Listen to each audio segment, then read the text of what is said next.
From the rising of the sun to its going down, the Lord's name is to be praised. Let us open our hearts to his presence and listen for his voice in the stillness of this evening hour. Our evening sacrifice, the desire of ages, chapter 9, days of conflict, September 24th.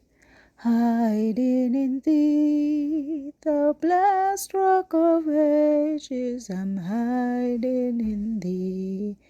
Wherewithal shall a young man cleanse his way? By taking heed thereto according to thy word. Thy word have I hid in mine heart, that I might not sin against thee. Psalm 119, verses 9 and 11. There were some who sought his society, feeling at peace in his presence, but many avoided him because they were rebuked by his stainless life. Young companions urged him to do as they did.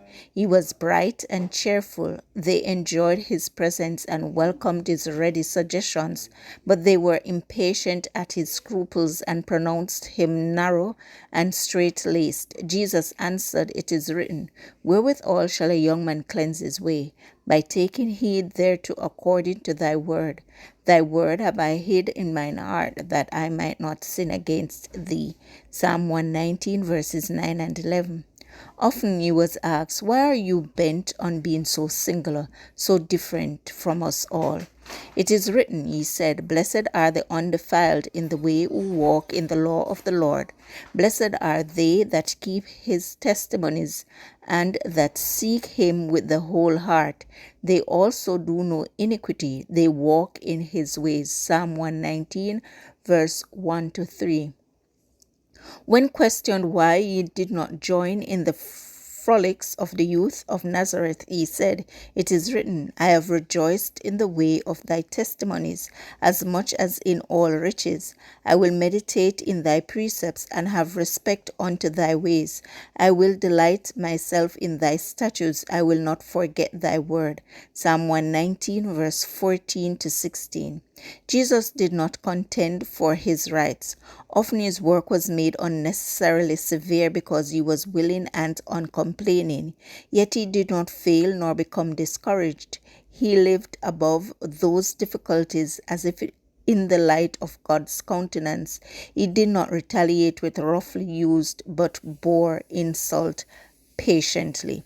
Again and again he was asked, "Why do you submit to such despiteful usage, even from your brothers? It is written," he said, "My son, forget not my law, but let thine heart keep my commandments. For length of days and long life and peace shall they add to thee.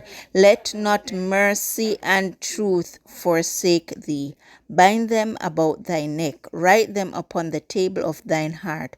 So shalt thou find favor and good understanding in the sight of God and man." Proverbs 3, verse 1 to 4. From the time when the parents of Jesus found him in the temple, his course of action was a mystery to them. He would not enter into controversy, yet his example was a constant lesson.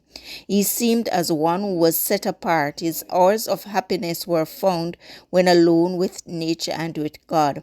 Whenever it was his privilege, he turned aside from the scene of his labor to go into the fields, to meditate in the green valleys, to hold communion with God on the mountainside or amid the trees of the forest.